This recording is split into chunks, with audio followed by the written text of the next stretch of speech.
enough.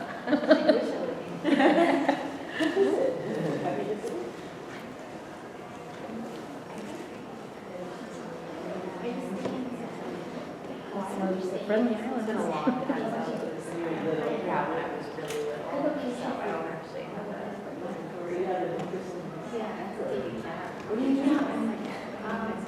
Well, I went to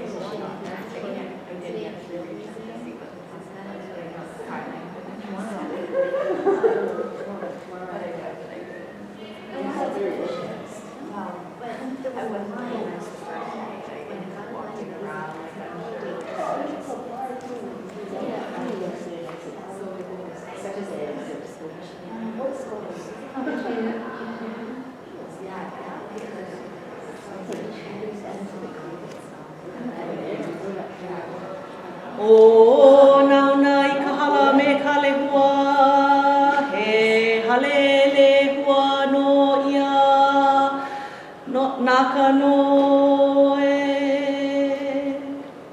O ka no ia e ano I nei, e li'a nei ho'i o ka hiki mai. A hiki mai no o kou, a hiki pū me ke aloha. Aloha e, aloha e, aloha e. Velina mai kākou, aloha. My name is Toni Marie Mapuanakawi, and I apologize, there seems to be some issues with the slideshow. I am currently a lecturer at Chaminade University of Honolulu. However, the work I'm doing with, and that I'm going to share with you today is through Imiloa. Imiloa Astronomy Center of Hawaii is located on the island of Hawaii. It's the Big Island, that's its more commonly known name. And today it's a collaborative partnership that I do with them. It's something that I've been doing for the past 3 years now. It's a community service that I do, something I like to donate my time and my knowledge and skills to them to help create curriculum. So just a little bit of background on Imiloa before we move forward. So Imiloa is a place of lifelong learning where the power of Hawaii's cultural traditions, its legacy of exploration, and the wonders of astronomy come together to provide inspiration and hope for generations. It's an integral part of the University of Hawaii at Hilo, and therefore committed to improving the quality of life of the people of Hawaii Island and the state of Hawaii. In the fall of 2012, myself and another woman named Celeste Hopper began working on a project called the Mobile Science Outreach Program. And what it was, the goal of MSOP was to integrate the science that happens at Imiloa with mathematics, and then to bring that to the schools on Hawaii Island. We were focusing primarily on Hawaii Island because of the travel issues that we have. It's very difficult for Imiloa and very costly for Imiloa to have to take the things that we do and all of its equipment to outer islands, so to islands not on Hawaii, or schools not on Hawaii. So what came of that began the development of a STEM curriculum that we worked and created that taught through the Native Hawaiian culture. So because Imiloa is a premier astronomy center, and we have a full master navigator, Chad Paishan, that's the gentleman in your top left-hand corner, as well as the navigator in training, Kaimana Barkarse, who's on the bottom right-hand corner. Because we have actual navigators in residence at Imiloa, and we do so much with astronomy, it just seemed the natural connection to create a curriculum through Polynesian wayfinding and non-instrument navigation. So from that was born the Math and Science of Wayfinding. So the Math and Science of Wayfinding we created through the use of the 5 E's learning cycle model. as well as found a way to incorporate the engineering design process. So I'm going to talk about it through the 5E's learning cycle, and then I'm going to show you where we incorporated the engineering design process for the students. So just some background. So how we engage the students is by giving them background about Hokulea, background about the Polynesian Voyaging Society. And it began with a man named Herb Kavainui Kane. And he refuted the idea of the accidental drift theory. So for those of you who aren't familiar with the accidental drift theory, it's the belief that Hawaiians accidentally arrive in Hawaii versus purposefully arriving in Hawaii. And so in order to refute that, he, along with another gentleman, they founded the Polynesian Voyaging Society.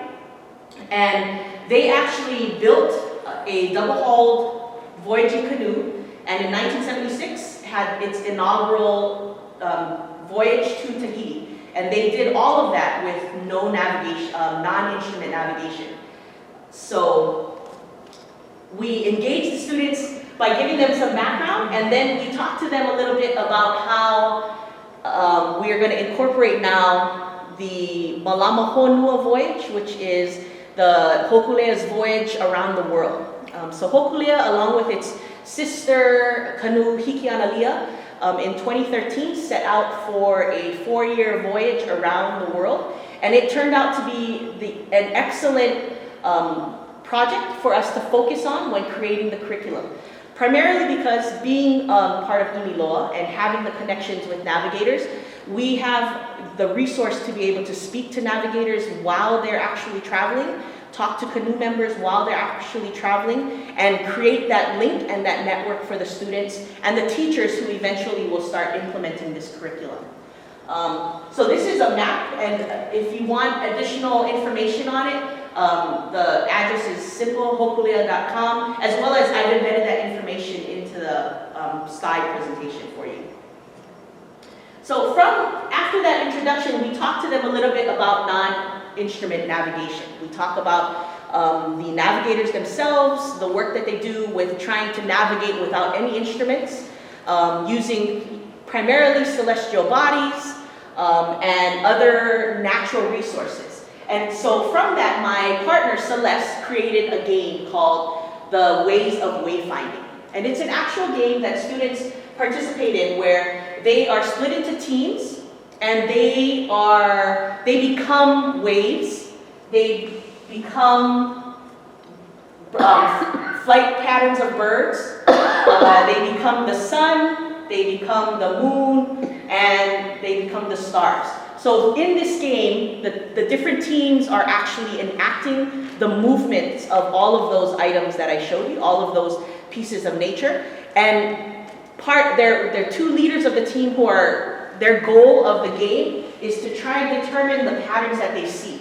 So based on the movements, based on how often the waves are moving, how slowly the sun and the moon are traveling across the sky, how the birds fly, like where their directions are going, where they're flying from and to, the leader of the team has to try and determine those patterns.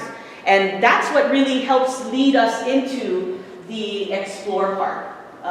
So the next E of the learning cycle is explore, and this is where students now, they go back into their classrooms, so their science and math classrooms, and from a science perspective, they start learning about the relationship of Earth with the universe. So they learn about the rotation of the Earth around the sun and its relation to the sun, and how its rotation around the sun creates different seasons, which affects the tides, which will then affect how the navigators navigate at the given time that they're in. They also obviously learn about the rotation of the moon around the Earth, and how that rotation also does the same thing. Its relationship between the sun, the Earth, and the moon itself, and how that rotation, how that relationship also affects what the navigators use and the information that they gain in order to navigate from one place to another. And again, as we talked about, waves are very important, and so part of the waves that they the information that they learn about the motion of waves, the forces of waves, how waves move things in the ocean, how waves move throughout the Pacific Ocean, and how that affects where and how a ship moves. Especially because in the Pacific Ocean we have that one area known as the doldrums where there's no wind, and it's very difficult for them to navigate, which is why it's important, the information about the waves is important for them to learn and understand about.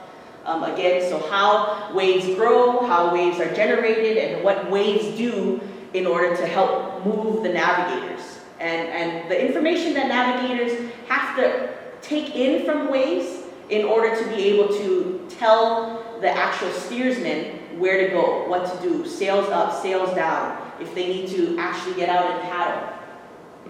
And then of course, along with that, they're also learning about math. And so specifically they learn about angles, the relationships of angles, the various relationships of angles in math and geometry and algebra.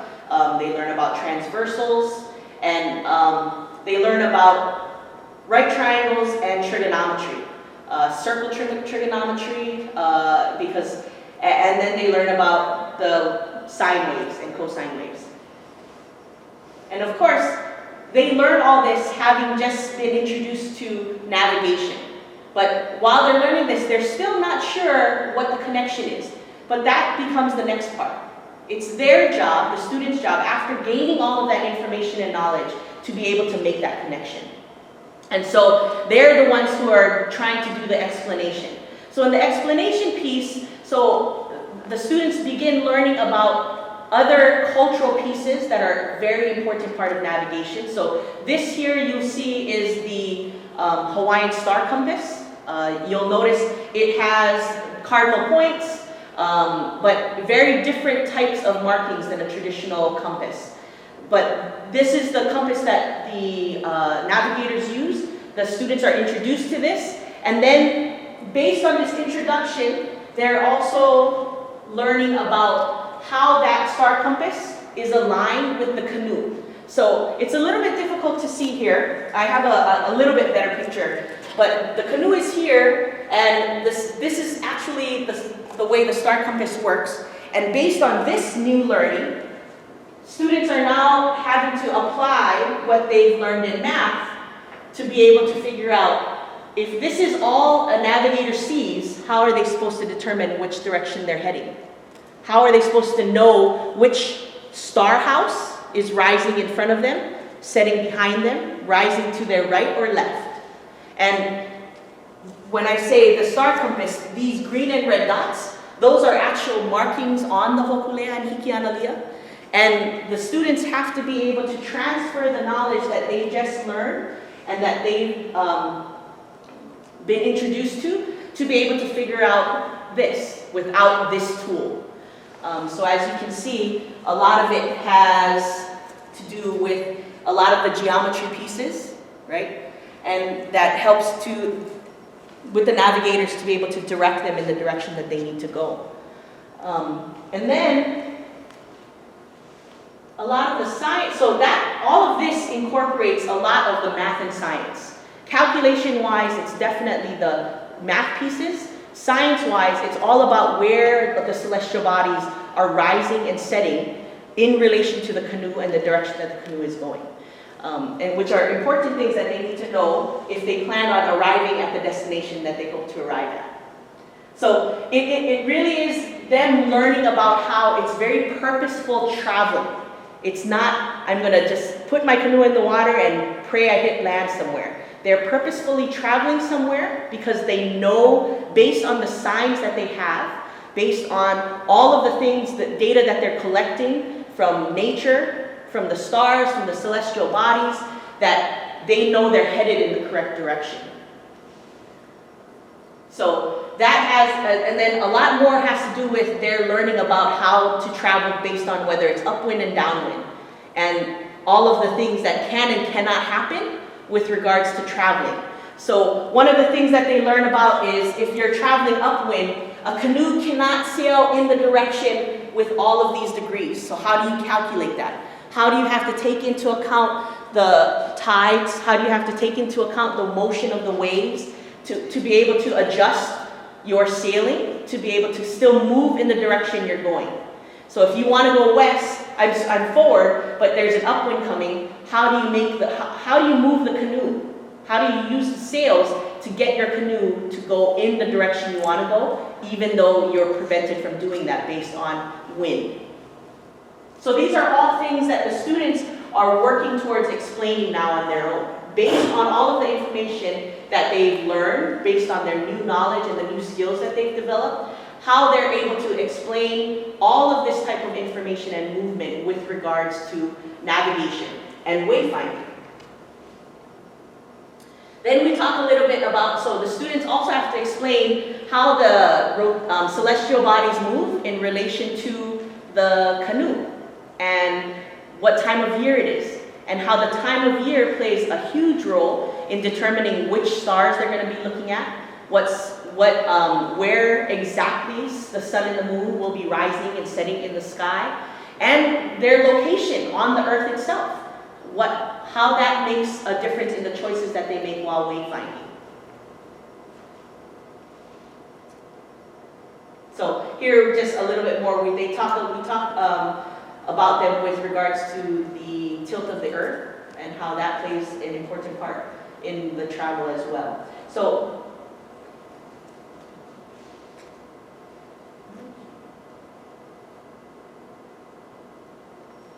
I'm going to break here because I've kind of given you a lot of information before moving on.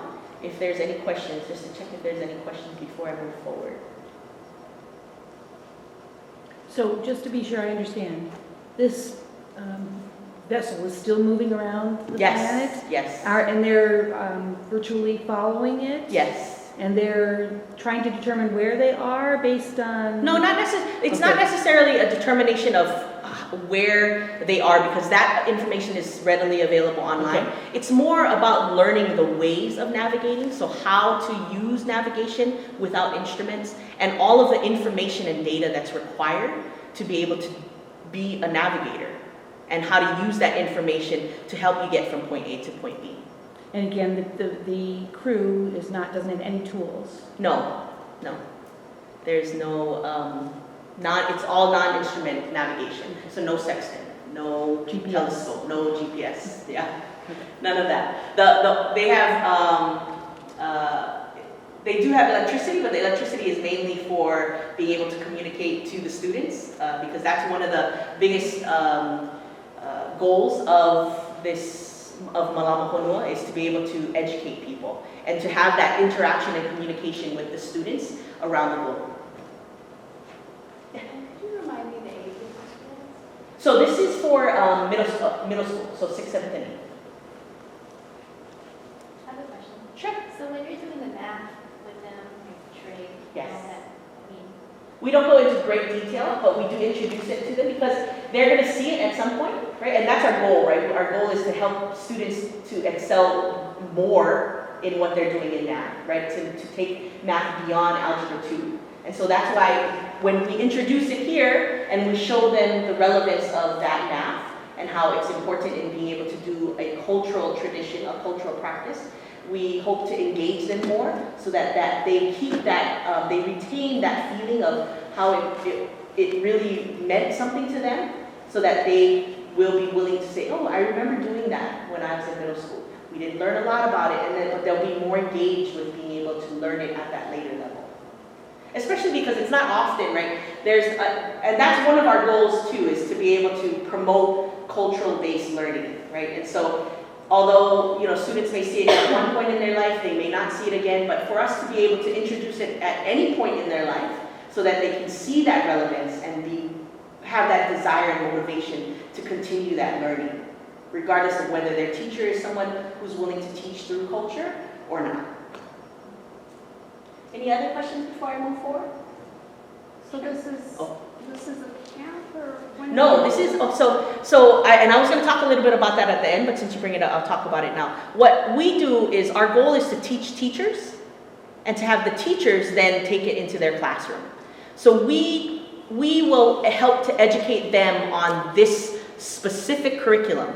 but also with the goal of we're teaching you skills that can be applied to other places so that you're not reliant on us creating the curriculum for you, but now you have the tools necessary to think about how anything else that you're teaching in school can be applied through the culture, can be taught through the culture. So the goal is to not just teach the curriculum, but to teach them the process of creating a curriculum like this. Could you talk a little bit to the climate of, I guess, pressure to stick to standards, or how you've been able to integrate this kind of? Sure. Well, a lot of what we create, we make sure does integrate standards, and it integrates the specific grade level standards that we're doing. So, excuse me. So this curriculum does integrate the Earth and its relationship to the universe in NGSS.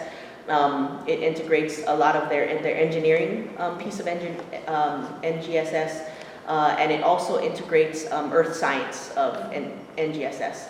Additionally, it also integrates a lot of the geometry concepts for math, as well as algebraic concepts of Common Core. So we're trying to be purposeful about what we do. We're not just creating this to make to get the engagement. We're also creating this to make it rigorous as well. Because as you mentioned, in Hawaii, we still are required to make sure that we're teaching to standards. So the units still have to be standards-based as well. And so we're very conscious of that as well. So we do work hard to try and do that. So does it involve, No, go ahead. Does it involve you working with like the math and the science teacher? Yes, so I'm a math teacher. I'm a certified math teacher, as well as I work with certified science teachers. And then, so it is a team that we work together to collaborate and create this curriculum, right? So that, right, it's not one person having to understand all of the standards. It's a team of us working to incorporate all of our mana'o, our knowledge, to be able to create this. And I was going to say, in Hawaii, the social studies standards are also in large part cultural based. So it's not out of place for teachers to be able to find, Ceci and I can talk about this. Yeah. To be able to find a place for it, because there is an emphasis in Hawaii state standards on cultural awareness and various grades. Yes, throughout, you're right. I mean, I think that's typical for most states, right? Most states try and incorporate a lot of that state's history throughout the curriculum, K-12 curriculum, right? So we try to do the same in Hawaii as well. Any other questions before I move on? So in the elaborate piece, this is where we begin to introduce the engineering design piece. And it's not engineering design in the sense of engineering design. The students aren't building a object that can produce something or do something. What in fact that they're doing is they're learning to incorporate their knowledge and skills to be able to create something that can help teach others about navigation. So the problem that they're going to be tasked with as like their culminating piece is creating a scavenger hunt. But a scavenger hunt that directs students using the same knowledge and skills that navigators would use.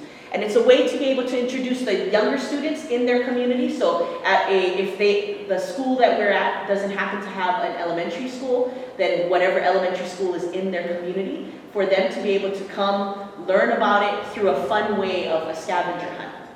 So this piece, and this is Ceci, so this is the partner that I work with in helping create this curriculum. She actually is a navigator in training herself. She traveled from, well, I forget where she got on, to be honest, but she helped to navigate the boat through to Samoa from wherever she got on, which I can't remember, so I apologize about that. But anyway, so we tell them the criteria and constraints, where they have to basically apply all of the knowledge and skills that they've learned about non-instrument navigation and the math and science behind non-instrument navigation to create a scavenger hunt that someone else can use to be able to learn about navigation. And it really is a place-based project, meaning that the scavenger hunt that they create, the maps and the instructions that they create is going to be based on their school.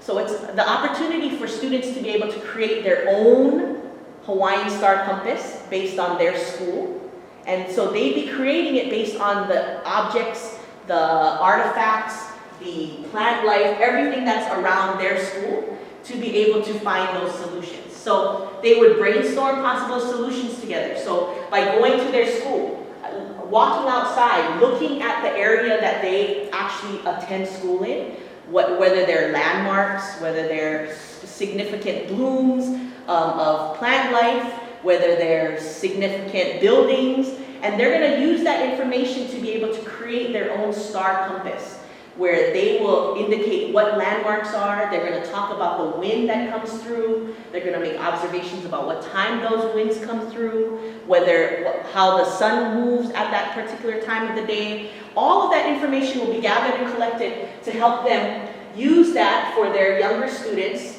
in their school to be able to create that map. So they would model the prototype by creating a map and creating the skills that go along with it. Now, again, since this is a curriculum that we've just begun building and we're working to begin implementing into the schools as of next year, we don't have any of the actual artifacts of students. But that's definitely something I hope to be presenting on next year when we have this curriculum and teachers and students have begun participating in it. And then the final piece, evaluate, is exactly what they will be doing in the the engineering design phase as well. They're going to evaluate their work. They're going to take responses, some critique from the people who are actually using it. They're going to implement it to create something better and to make it a better map based on input and feedback that they get from the people who are trying it. Whether it be their classmates, whether they actually implement it with those younger students.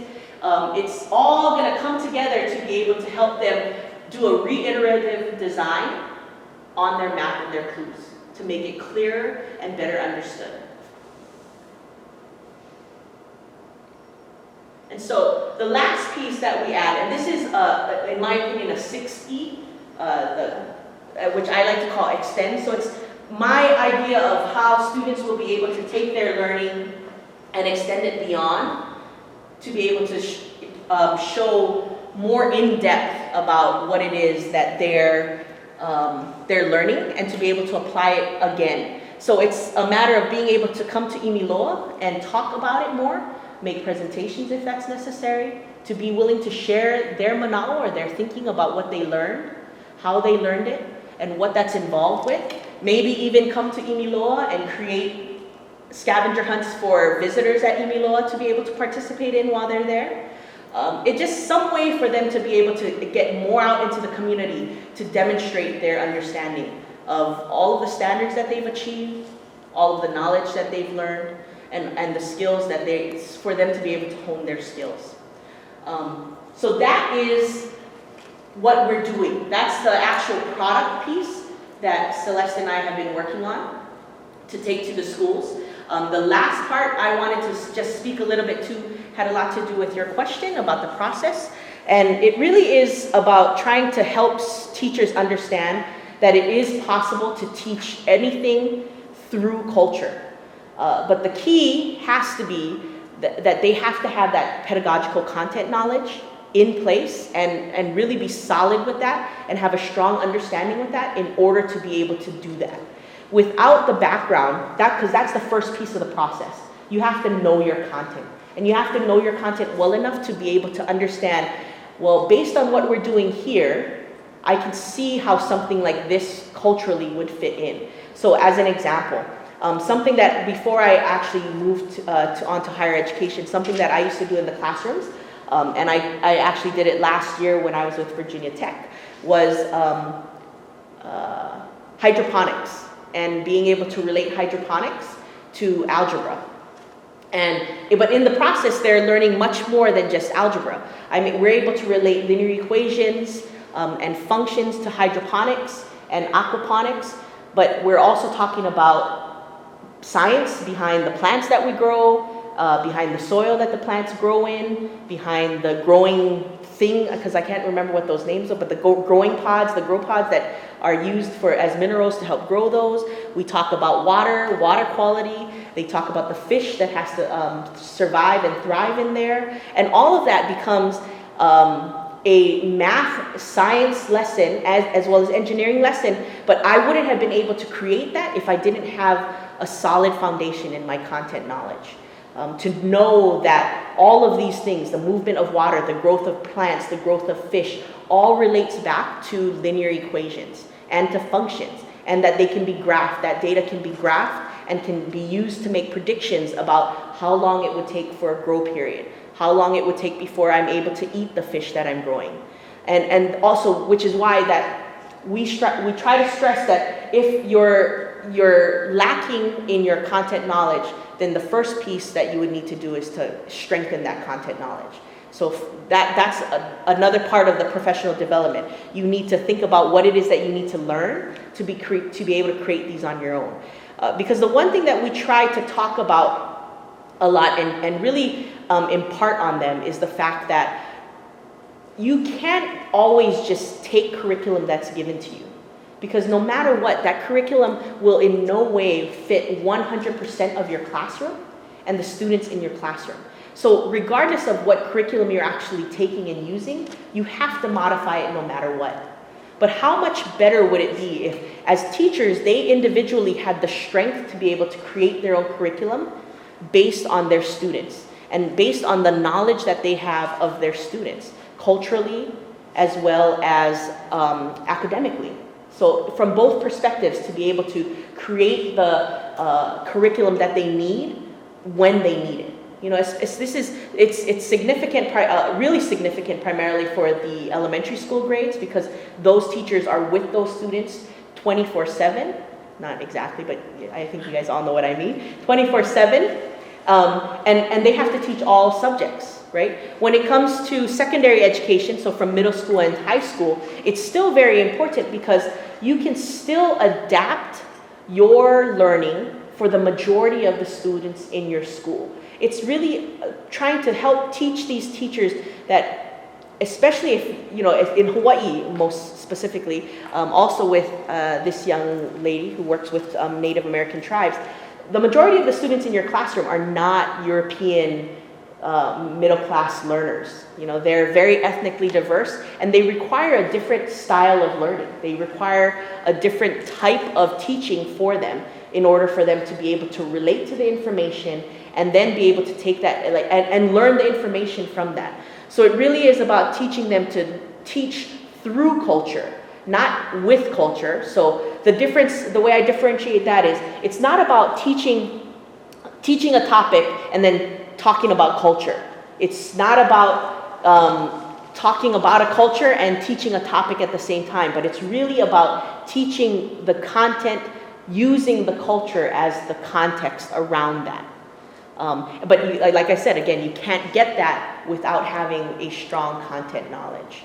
And that's what we try to do. So our plan is to, our next step in the plan, now that we've finished the creation part, our next step in the plan is to now invite 5 schools who have graciously volunteered to pilot the curriculum, gather some data from that in terms of teacher learning itself, as well as student engagement, and be able to make comparisons between achievement of students who are using the curriculum versus students who had not used the curriculum.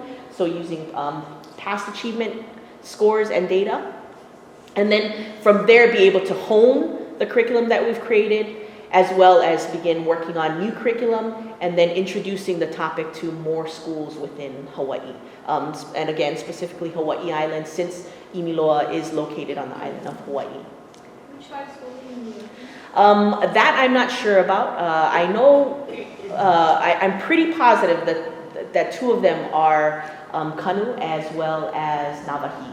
So those are our 2 immersion schools. I'm not sure if you're familiar with it, so I'll share a little bit about it with the 3 of you. In Hawaii, we have immersion schools that are charter schools. And what immersion schools are is those are schools that are students learn native Hawaiian, so they learn actual Hawaiian language. They are from K through 12. They learn Hawaiian as their first language, and they don't begin learning English until the 3rd or 4th grade, depending on which school that they're in. So students are really immersed in the culture, which is why for us, choosing those types of schools to go first makes sense, because the cultural piece doesn't need to be taught. We just need to teach the actual content pieces to help them with that. And that seemed like the smartest first step for us in being able to actually test or pilot the curriculum. Because when we don't have to teach one piece of all the pieces that are integrated into the curriculum, it makes it a little bit easier to kind of focus on the data that we want to collect for that. So we have both, so that's one type of charter school that we have in Hawaii. But that kind of ends what I wanted to discuss and share with you guys about the curriculum. So it's the rest of the time is open to any questions any of you might have regarding the curriculum or the process that we're going through, the professional development that we're talking about.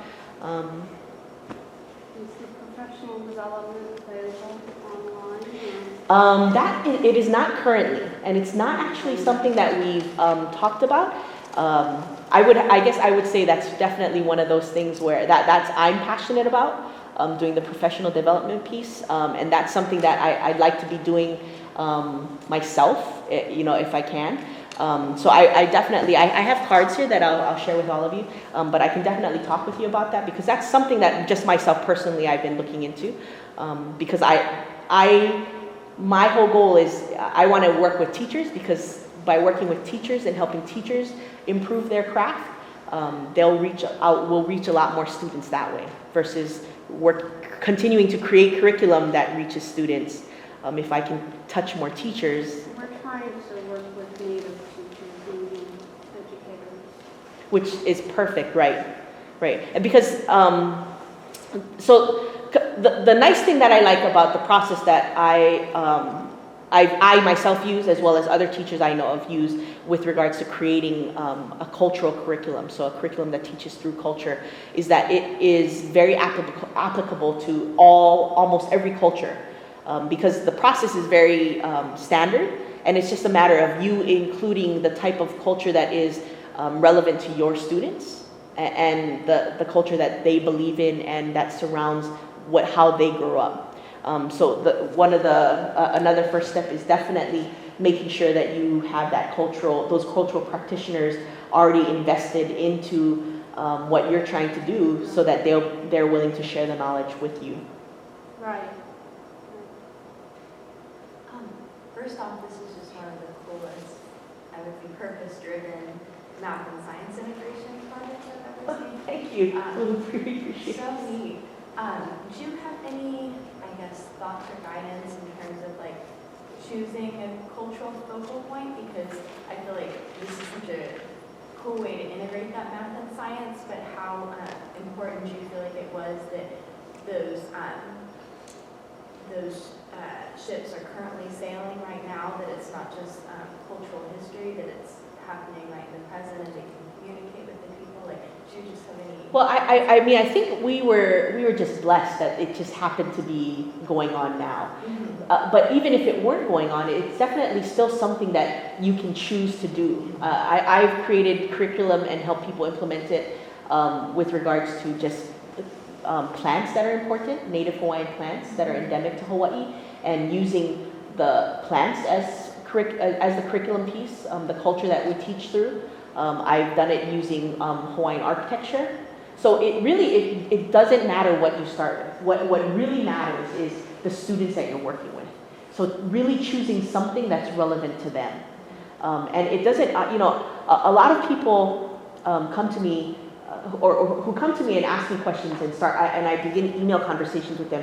They all come from Native American, Native Alaskan, or really strong cultural groups. But the one thing I want to stress is, it doesn't have to be strong cultural groups, right? In America, we have white European descent people who live in cultures that are completely different from other white European descended people. A good example of that is the mountains of Appalachia, right? That culture there is very different from a culture, in a state actually that's right next door. So it really is about finding the culture of your students and choosing something that is relevant to them. If you happen to be teaching, I say you can even do it with in a traditional middle class European descent primarily white school where, you can talk about pop culture because all of those students are involved in pop culture, but that's still a way for you to teach through their culture. It's just a matter of identifying what that cultural piece is for them. So give me an example. So what types of students are you working with primarily? I'm currently I'm an informal educator right now. Okay, well, that doesn't matter. You're Yeah, still an so- educator and we still appreciate you. And so I'm working on developing materials, but I intend to go back to the classroom at Okay. some point. So I don't know what culture Oh, okay. Yeah. So it's just a matter, what type, for instance, Native Americans, and I'm making a huge generalization, but corn, it tends to be a major staple in Native American culture. So there's definitely a lot that you could do around corn, not just growing corn, but around the myths of corn, right? And myths of corn can be used to talk through language arts and literature. The growth of corn can be used to talk about math and science. And then the soil, right, that's used for that can be also used to talk about math and science. The rivers that run through a lot of the tribes, the reservation areas can be used as a teaching ground and a cultural starting point. So it really doesn't, I think maybe what I heard you saying was that you think it should be a significant cultural event or a significant cultural practice, which I would definitely disagree. It doesn't need to be something significant. It's just significant to the students. Any other So questions? we're looking at whether there's common traditional ways of knowing Yep. how the communities knew what the weather was going to be in their area. Right, and that's a tradition, that's a cultural practice that is actually practiced through a lot of native cultures. The ability to read the signs of nature, to be able to determine what's coming from a weather and climate perspective, and to prepare for that. And same thing, astronomy of when you plant your gardens, everything was based off of the seasons and so you watch the stars plant. And so similar to like what she had mentioned earlier, but you still have to have those cultural practitioners participating in what you're doing to be able to gain that knowledge. And they have to be willing participants, right? Willing to share that information. And for the most part, as long as Native Americans, they tend to be called elders. In Hawaii, they're called kupuna. As long as they know that that knowledge is being shared to continue that and perpetuate those practices, most of them, I've never had a problem with them being willing to participate and to share that knowledge with us. So. Yeah. You had Yes, I cards. do have cards. Let me just turn this way.